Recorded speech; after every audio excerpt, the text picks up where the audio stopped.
Well, I've been digging around government documents for 40 or 50 years. And uh, one of the first things I learned really was about the Freedom of Information Act, because I think it just started back in the 70s or whatever.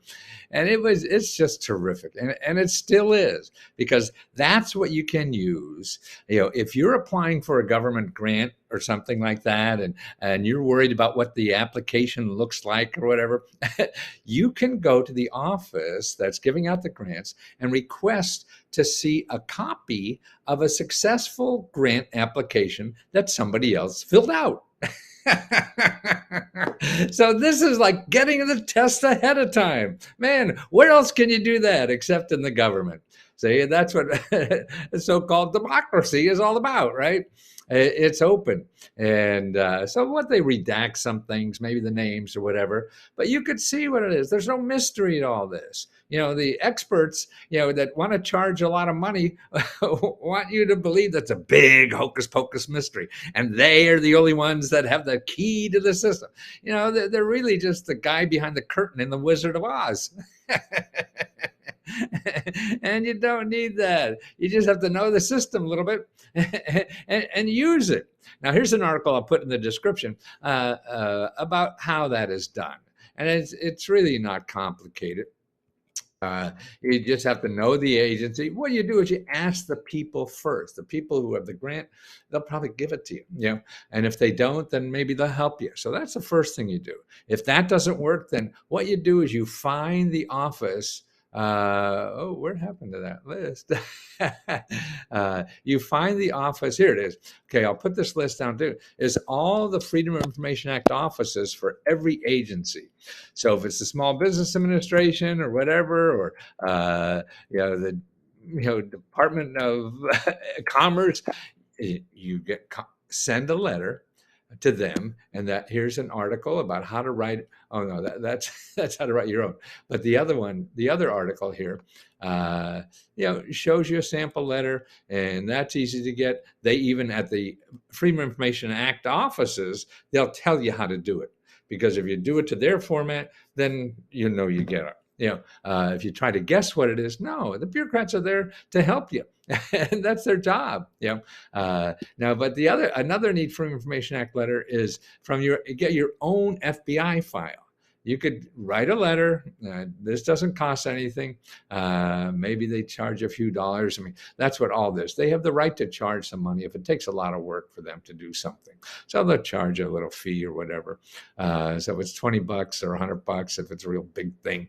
But that's all you have to do is write, learn the system, use the bureaucracy. I mean, what I did is went to the Freedom of Information Act office for the IRS.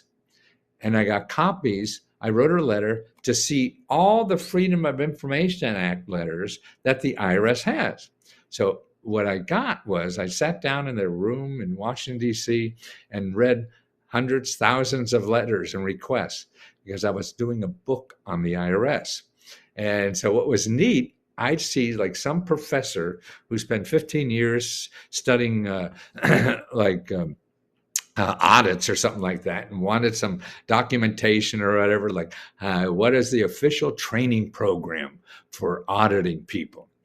And I said, wow, you mean that's public information? I could see how the auditors have to audit you, and it was amazing. And so I just say, oh, I'll have one of those too. So somebody else did all the work, and through the Freedom of Information Act letter, I could see all the work they did and just hop on the train. I felt like a kid in the candy store. Oh, I'll have one of those and one of these and one of those, because that in-house IRS auditing manuals I saw, it showed step by step how they're supposed to audit you, what they're supposed to say on the phone, how they're supposed to knock on the door, what information are they going to ask for? Yeah, all this kind of stuff. It was amazing. I mean, that's what's so neat about the government. So that's why if you're worried about what application, that you don't know how it is or whatever it is, truthfully, most of the stuff that for personal things and small business, you don't ever have to worry about filling that out. It's a fill in the blanks. But if you really are, number one, you ask the agency itself for help, because they tell you to. A lot of them just have special people to help you fill out the application. A lot of agencies have seminars on how to fill out the application. So they're not hiding anything. You don't have to, pay somebody $200 an hour to do this. So see the application first. If you're worried about applications, see, most of us have something in our mind because applications are very complicated. Yes, there some are, but the ones that you want probably won't be. So don't plan for a hurricane if it never rained in your city. Yeah. So you go get the application you're interested in and look at that first before you decide you need help. And I'll tell you, 99 times out of 100, or the stuff most, at least my members want, you don't need it. If you're a big shot nonprofit or something like that, then yes, most of the applications you apply for probably will need a grant writer. You and me and small businesses, whatever, you won't need it. And occasionally you will, but okay, the process is you ask for help from the agency. Yeah, and you do that first. And then your Let's Go Help member, somebody else probably already filled it out and could give you some advice. Or you call your elected official. I'm trying to fill this out.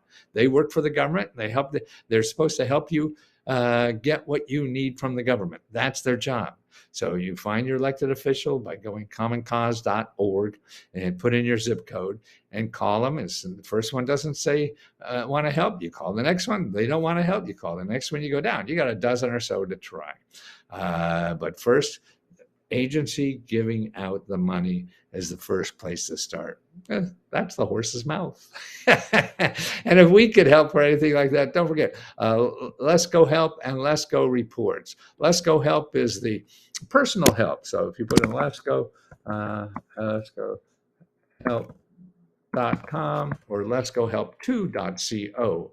But Let's Go Help.com gets you to that's really basically the Facebook, and that's where most people are. We have a second one called Let's Go Help C2.co, Let's Go Help 2.co for people who hate Facebook. And we have the same service there. And that's where we help you personally. Like you put in a question and I get the best sources of money and help to solve your financial problem. And we also give away $30,000 every month to just members. You have to be a member for this. And it's like 50 people. Every month we give out $1,000 or $500. It's the easiest grant. You won't need a grant writer for this, because all you have to do is put in a post and say, here's how I would spend $1,000. And our applications are all public information. You could go to guides there and see who won, last month or the month before, and then search for their name in the club and see what they got, see what they applied for. So that's all public information. That's what's neat about government stuff. It's all public information. And you're the public. Talk to you soon.